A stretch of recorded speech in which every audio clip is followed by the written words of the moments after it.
Max's guy, the Clippers' Kawhi Leonard. After leading the Raptors to an NBA title, Kawhi joined Paul George in LA, but came up short in the playoffs, losing in the second round after holding a 3-1 series lead on the Nuggets. Kawhi's teammate Lou Williams seemed to take a shot at him during Monday's postgame, saying, "I was in the league pre-load management."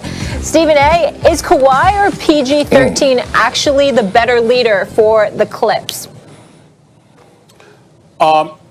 To answer the question directly, Kawhi or PG, I would say PG. Because by default, not that PG is this vocal leader, this rah-rah guy, but it's because everything that I've heard about Kawhi Leonard, here's what I hear about him. He is elite, which we all know. Both ends of the floor. He is a superstar player, but he is one of the most indifferent leaders you will ever see in your life. He is not a guy that is going to galvanize and inspire. He is a guy that is a master at doing his job. And those other responsibilities come with someone else. And because of that, some people pointed out to how that was a huge problem for the Clippers last year. Now, we can't ignore that PG clearly had a problem with Montrezl Harrell and vice versa. Harrell basically told everybody that. But in the end, when I look at PG, because of all the sacrifices that were made by the Clippers in order to get him, and all the talk that he's been doing about how he's going to get in everybody's you know what, he's got his old trainer back, etc., etc. He's the one guy that could influence Kawhi, for Kawhi to influence others. If anybody could pull it off, it has to be PG, because of what Kawhi went through, or what Kawhi insisted upon in order for the Clippers to ultimately get PG. So it's basically by default, but I would say based on Kawhi's personality and what he has shown throughout his entire career, PG is a bit more talkative.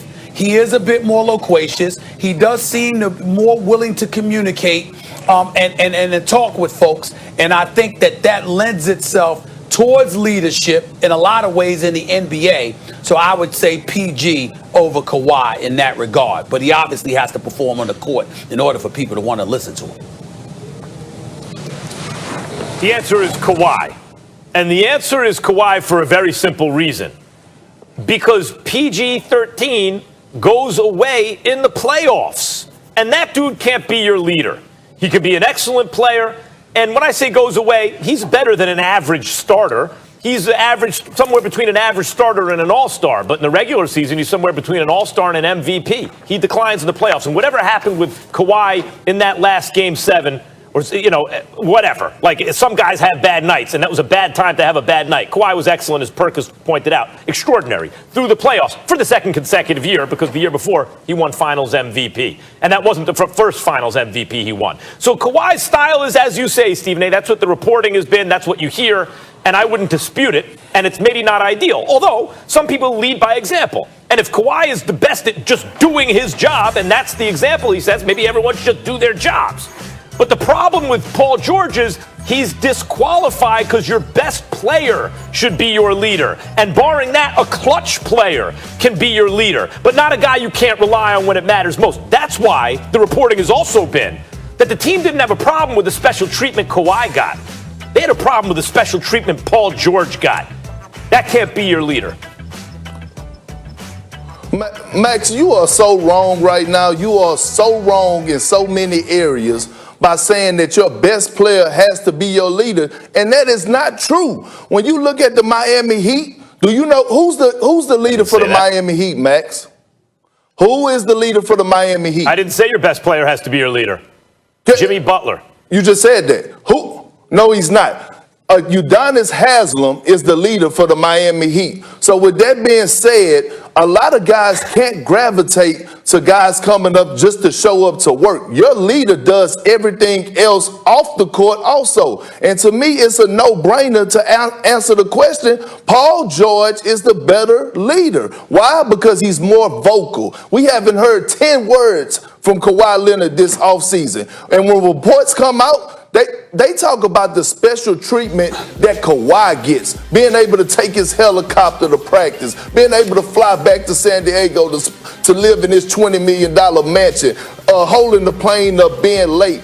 having his own coach on the coaching staff, having his own trainer, everything, just being a loner. So PG, although I don't agree with a lot of things that comes out of his mouth, at least he owns up to a lot of things. He's not afraid to address certain things, especially when it's about himself. It's not all about your leader has to deliver on the court, Max. Your leader is a guy that's going to be vocal. And by the way, the Clippers just invested over $200 million into Paul George. So that means the Clippers are committed to Paul George, and Paul George is committed to the Clippers. Kawhi haven't signed nothing yet. He has a player option for next year. So with that being said, PG is the leader. He has to be the leader, the guy that steps up vocally in the locker room, calling team dinners when they, on the road, getting guys together. That has to be Paul George, because we know that's not Kawhi Leonard, and history tells us that because he wasn't even the leader in Toronto. So that being said, it's Paul George.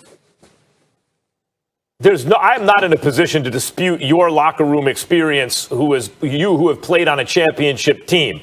When you bring up a guy like Haslam, who's, the Lifetime Heat Award, whatever that is, I get it. He's synonymous with the franchise. We're talking about different things here, though. Haslam, if you want to call Haslam the leader instead of the heart and soul or a culture setter or whatever, there is leadership in that. But when I think of the Heat, I don't think of Haslam. I don't think the Heat are going to go as far as Haslam leads them. I think of Jimmy Butler. And sure, Kawhi should be more vocal ideally. That's not his style. Maybe you need another dude like a Rondo on that team. That's why we were all talking about that, who would have been the right kind of leader. Well, but Rondo, notice, I didn't say it has to be the best player, but it has to at least be a clutch player. At least be a dude who shows up when you need him. It can't be a dude who goes away under pressure. Well, Max, Max, they just giving Udonis Haslam $2.4 million a year. Yeah. They just giving them $2.4 million a year just to sit on the bench and not to be a leader. I'm not saying he's not important. Hold on, KP. Here's the deal, Max. Here's what you're missing. You're not highlighting how bad Kawhi is in terms of leadership. See, it'd be one thing if you were just some normal dude, and you just didn't happen, you didn't have that rah-rah personality, but you went out and you played as exceptionally well as he plays for the most part. But when you are the complete antithesis of that, where it's national news that you actually laughed at a press conference.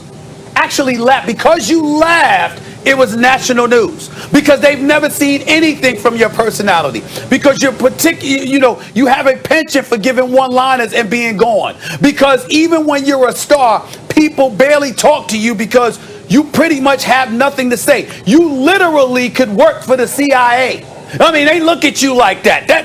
It's a different animal with Kawhi Leonard. And when you are that extreme with your willingness to be a little bit, not extremely quiet, non-communicative, no rah-rah and stuff like that, that's where it's taken to another level, because it goes in the opposite direction. When you pay a guy superstar dollars and pay him max dollars, it's not just because of his ability to perform on the court. It's because of the ability he has to galvanize the folks around him. Tim Duncan, with his quiet personality, he was quiet to the media. He wasn't quiet to his teammates. He was a jokester. He played around. He had a great personality. You look at Steph, you look at LeBron, you look at others. There's a difference. That ain't Kawhi. That's a problem. I'm not disputing that, guys. I'm saying who would be the better leader. In other words, do you have a chance to win a championship if Paul George is the leader of your team? I think the answer is no. But Kawhi's won 2 championships, and both times he was the MVP. And whether or not he was the leader, he wasn't asked to be a leader on that Spurs team. They gave him the MVP. On the Toronto team, who was the leader? You want to say Kyle Lowry? At the very least, Kawhi. Hell yeah! If you said Kawhi led the Raptors to the championship, that wouldn't be a lie. If Paul George ain't going to lead you to a championship, like if he's the leader, you're running up the white flag. So far in his career, maybe it can change, but it hasn't been the case so far. And it's been largely a result of his play in the playoffs. I take no pleasure in saying that. I love Paul George. I love watching him play. But they were down 3-1. They were down 3-1. Paul George had 26 and 33 before the game 7. You talking about one game. Well, that same one game, your leader didn't show up.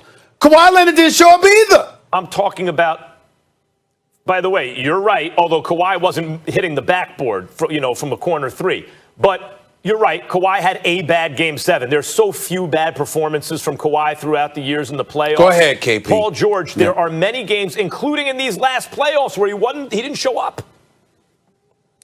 But Go ahead, KP. Max, you keep talking about what's going on the court. A leader is more than just playing basketball, Max. Leadership is everything. The whole is making everybody feel comfortable, everybody feel whole. Being able to address situations when things are not going well for you, but things are going well for the team. That's a real leader. Kawhi Leonard is not pulling no one to the side. If Reggie Jackson is having is going through a shooting slump or having a bad 10 games, you think Kawhi Leonard is pulling Reggie Jackson to the side and having a conversation with him? Hell no. Paul George is. Max, that's a leader. It's only one way to paint a leader. It's not just show up and produce 25 and 9 and everybody else do what the hell y'all got to do. Just follow my lead for as my skill set, because everyone is not skilled like Kawhi, but a leader has to be vocal. Has to be vocal. If you ask anybody around the NBA, but actually, who's their leader in their locker room, what's their leader in the locker room? Just like in Golden State, Steph is not their leader. Draymond Green is their leader. He's the one that's doing all the talking. He's the vocal guy. He's the one that we hear all the time. Although Steph is the culture, he's the franchise, but he's not the leader. It's a difference. What I would point out is teams where the leader is not the best player are in a tougher situation than teams where they are. By the way, Steph Curry is not the leader on the team. They were lucky to win one championship against the Cavs before KD showed up and created a power imbalance in the NBA where it was impossible for them to lose. Maybe that has something to do with it. But besides that, this is not a great choice. A dilemma is not just a tough choice. It's a choice between two bad options. These, if you want to paint Kawhi that way, and you may be right, he's incapable of doing it based on your experience, Perk, just showing up and leading by example. He has to be more vocal. It's not in him. Well, then Kawhi is not a good choice, but neither is Paul George. The question is, which leader can lead you to a title? That may be. That's why I think we all thought they should have gotten Rondo. They needed a guy like that. And maybe neither one of these guys are. If I had to choose between the two, give me the guy with 2 finals MVPs, not the guy with a reputation for going away in the playoffs. Well, let's go to your guy, Max. Let's go to your guy, because this same Kawhi Leonard, you ain't never heard those complaints about LeBron. You ain't never heard those complaints about other leaders. You see guys complaining about him all the time. Well, privately, off the record and all of this other stuff. Why are they doing that? Because apparently, outside of his game, he's having a negative effect on the franchise, or at least he did last year. Yeah, it could but Max, you can't move the goal. You could argue he had a negative effect, although go ahead. But Max, you cannot continue to move the goalpost to fit your narrative. You can't do that. You keep moving the goalpost. No, I'm not moving keep it in one spot. I'm not. Yeah, I'll take the 2-time Finals MVP. You guys will take the guy who doesn't play in the playoffs. It's okay. All right, cool. People moving the goalposts. I'm trying to move the conversation. Let's go here. The 4th best player on ESPN's top 10 ranking is Luka Doncic. Get familiar. The Mavs young superstar impressed in his playoff debut versus the Clippers, knocking down a 28-foot step-back winner in overtime and averaging 31 points, over 9 rebounds, and over 8 assists in 6 games. Max, are Luka and the Mavs title contenders this season? Yes, they are. Yes, they are. If Porzingis is healthy, they're title contenders. And by the way, they're being careful with him. They're giving him that first month. They're going to be careful. Look at what Porzingis did in the playoffs. Talk about second bananas who show up. The dude is 7'3", can face up, can take a big off the dribble, can defend in space, can defend in the paint. Yeah, Luka's an MVP caliber player. Porzingis is not far behind. And then they have Dorian Finney-Smith and Maxi Kleber, long defenders, big guys who can also really shoot. And then they got Tim Hardaway Jr., who actually is an underrated defender at this point and is just a good player at this point. They just made the trade for Richardson, who's more of a D and 3 than a 3 and D. But yes, the Mavericks, the Clippers were lucky to beat them because Porzingis got hurt. Otherwise, the Mavs would have played the Nuggets and maybe beaten them. I don't know if that's true, number one, and I don't really know yet whether or not they're title contenders because they did lose Seth Curry. They lost to Curry. So I think that compromises their shooting. I'm not going to call them a better shooting team when Seth Curry is gone now, but I will also say this. Can they get, listen, can they win another playoff series again? Can they do that for me, please? Pretty please with sugar on top. Can they pull that off? Because it's been the last 10 years that has not been the case. I respect them. I respect their talent. I know Porzingis and Luka is that dude, and Porzingis can ball. But in terms of a title contender, we'll see. The jury is still out on that. I'm going to lean towards no for the time being. Yeah, I'm right there with you. I can't just give them that just yet. Not this year. In the future, yes. But like Max, to your point, yes, we have to see how Porzingis comes back. Because here it is, another knee surgery. I have to see, my eyes have to tell me that he's 100% healthy and he's going to be 100. They're going to be able to depend on him and he's going to be reliable for us health-wise. He haven't been healthy for a long time now. So with that being said, I can't just say that the Mavericks are a contender team. They're dangerous out in the West this year. But if Porzingis comes back healthy and they make it through a couple of rounds in the near future, yes, they are going to be competing for titles. But right now, I don't feel like they have all the necessary pieces in the role players to actually be considered a title contender. What are they missing? What are they missing? I mentioned Dorian Finney-Smith, Kleba, and Hardaway Jr. can shoot from the outside, and they can all play defense actually now. And you got an MVP and a near MVP. If he's healthy, we all agree Porzingis' health is a question mark. But if they go into a playoff series healthy, that's a problem for anybody. No, Max, I disagree. And here's why. One is that I feel like they need a veteran guy in that locker room with some type of championship experience. Although Luka is a stud, he's a superstar, and I get it. Porzingis is a star. But they need some other pieces in that locker room to help those guys and guide them the way. A coach, and Rick Carlisle, he's a good coach. I respect him a lot. He's a champion.